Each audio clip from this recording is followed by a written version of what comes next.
Hello everyone, welcome to another algebra question. Here we are to solve this equation, which is x squared plus 10 all over x squared plus 4 minus 3 is equal to 0. Now if you try to multiply throughout by this expression here, you're going to find an equation of degree 4. In other words, you are going to have x to the power 4 somewhere. Remember, if you multiply this by that, it will give you x to the power 4 plus 4x squared. Now that is horrible to work with. So the idea here is to construct that expression there.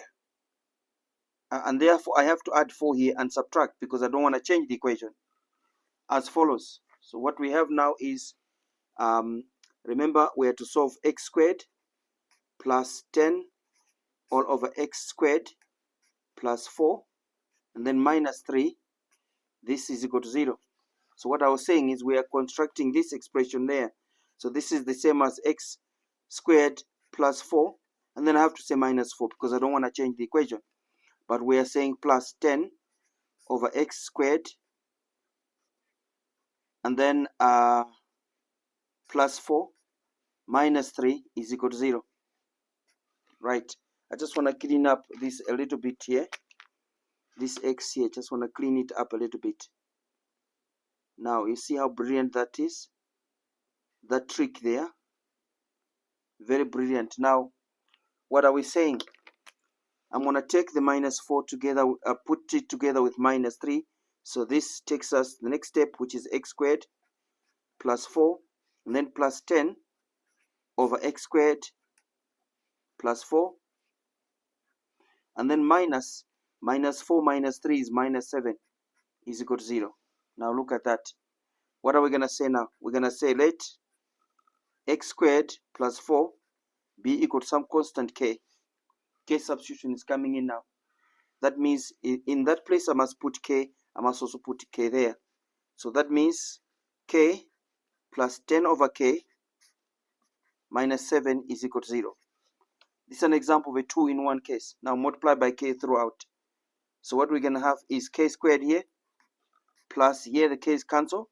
You have 10, and then minus 7 times k is 7k. Of course, minus 7k.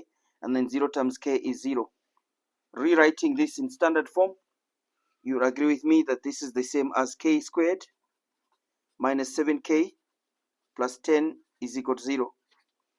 Now I've produced so many videos on factorization of trinomials. Please watch some videos on algebra.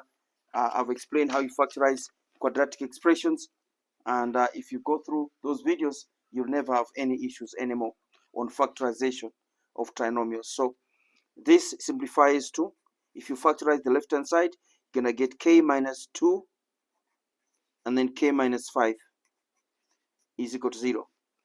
Two numbers multiplied to give you 0, either one is 0 or the other is 0, or both are equal to 0. Therefore, either k minus 2 equals 0, which gives us k equals 2. Remember, add 2 both sides. Or k minus 5, either that equals 0 or that equals 0. This gives us k equals 5. We're not done. We have to move back. Remember here, k is x squared plus 4. So we're going to say, therefore, x squared plus 4 must be either equal to 2 there. Let's solve this. This means x squared is equal to 2 minus 4. X squared equals minus 2.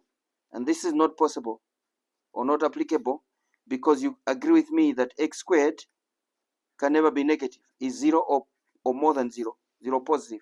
So this one has no solution. No real solution actually. But you can have complex solutions but not real solutions. No. But now let's work on this part now. So we're going to say, remember we're saying this expression is either equal to 2 or 5. So or x squared plus 4 is equal to 5. Subtract 4 from both sides. X squared equals 1. And then take positive square root on both sides. Not so much positive square root because it's a quadratic expression. So we have to say this means x squared. We take square root of that. On the right, remember, you must put plus or minus square root of 1. So this means x is equal to plus or minus 1. And that is your final solution to this equation here. An example of what we call a 2-in-1 case of quadratic equations. Remember, 2-in-1 in the sense that we have this equation here, and then we ended up producing another equation from this one.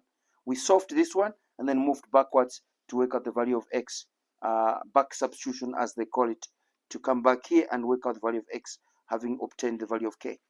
All right, I hope you found this useful. I'll see you in the next one.